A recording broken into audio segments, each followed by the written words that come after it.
Avec nous, c'est peu dire que les esprits de la Vivaldi ont chauffé ces derniers temps. On a compté en total d'une centaine d'heures de discussion pour aboutir hier minuit à une réforme des pensions. Enfin, je dis réforme, est-ce qu'on est d'accord sur le mot? On est dans la réforme totale là où on a fait un pas vers? Tout d'abord que ça prend du temps pour faire des réformes dans les pensions, c'est tout à fait normal. Les pensions, c'est le futur de tous. La période d'être retraité, c'est quelque chose que les gens attendent.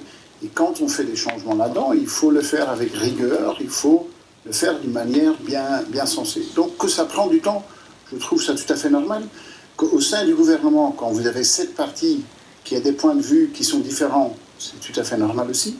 C'est mon devoir de mettre tout ça ensemble et de venir à un accord. Et c'est ce qu'on a fait. Et mais donc là, on n'a pas la réforme ficelée, si je vous suis. Si, parce que ce qu'on a décidé, c'est ce qu'il y a dans l'accord gouvernemental.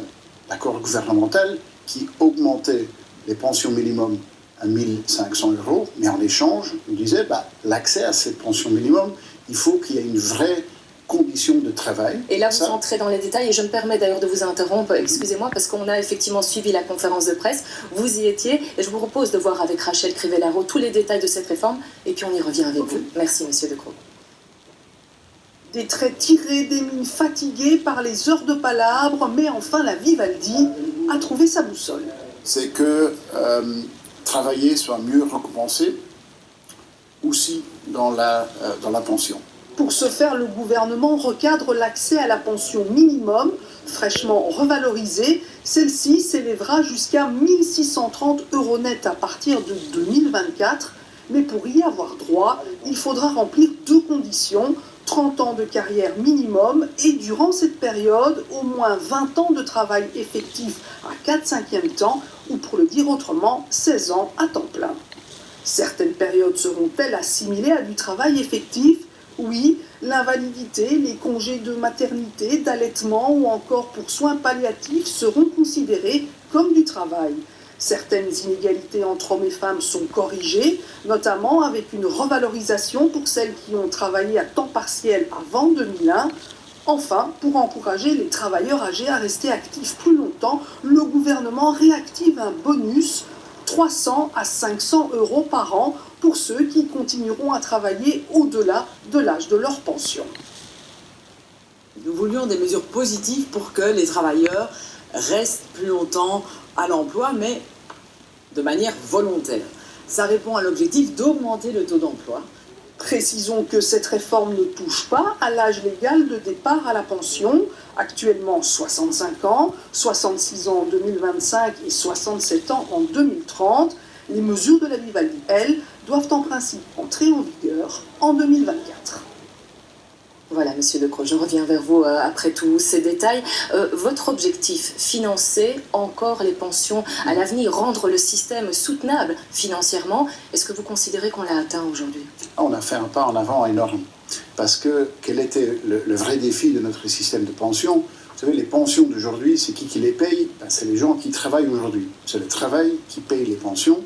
La difficulté qu'on avait, c'est qu'il y avait trop de périodes dans les carrières qui ne sont pas des vraies périodes de travail, mais qui sont ce qu'on appelle des périodes assimilées, comme le chômage, le créditant, autres systèmes. C'est la première fois que dans notre système, on met une condition de travail effectif. Je pense qu'on connaît tous ces histoires où des gens disent « mon voisin, il a pratiquement pas travaillé de sa vie, moi j'ai travaillé toute ma vie et on a pratiquement la même pension ». Ça, maintenant, ce sera fini, parce qu'il y a une vraie condition de travail qu'il faut pouvoir prouver avant d'avoir accès à une pension minimum.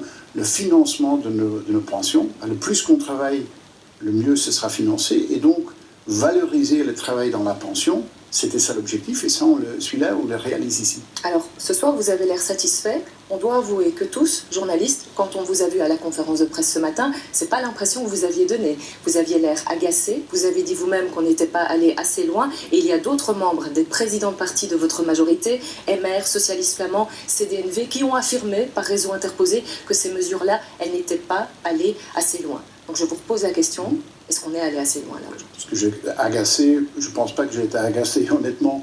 C'est pas le sentiment que j'ai. Il fallait à tout prix aboutir avant le 21. Ça devenait une question de gouvernement ou peut-être plus simplement d'ambiance normale au sein de la Non, pas du Vivaldi? tout. C'est normal qu'un dossier comme celui-là, ça prend du temps. Et puis, vous savez, dans un gouvernement, c'est les ministres qui sont à table, qui font un accord. Qui font un accord basé sur un accord gouvernemental. On s'est basé sur cet accord gouvernemental, un accord gouvernemental négocié par les présidents de parti d'ailleurs. Et donc, les présidents de parti, dont certains, ça fait des semaines qu'ils font la fête partout dans le pays, s'ils ont un problème, c'est leurs ministres qui sont à table, qui ont négocié cela, et qui hier soir ont dit « on est d'accord avec cela ». Et donc, tout le reste, pour moi, c'est des bruits de fond qui n'est pas important. D'accord, on va garder le thème des bruits de fond. En bruit de fond aussi, il y a quand même la question des métiers pénibles, une pension à temps partiel, ça c'est pas réglé. Non, parce que la pension à temps partiel, en fait, ne règle pas le problème. En fait, si, en effet, à la fin de carrière, naturellement, on aime que les gens continuent à travailler. On a instauré le bonus pension pour cela. Oui. D'ailleurs, les gens qui continuent à travailler, ils auront plus de pension. Il y a plein de systèmes qui existent aujourd'hui. Systèmes où on demande, voilà, continuer à travailler, mais travailler à 80% ou à mi-temps. Les systèmes de pension partielle étaient dans l'accord gouvernemental. On l'a évalué et on a estimé que ce n'était pas une bonne idée. Et vous avez maintenant remis la balle dans le camp des partenaires sociaux. On le précise, il y a d'autres dossiers qui vous attendent. Là, le travail et l'année est loin d'être terminée.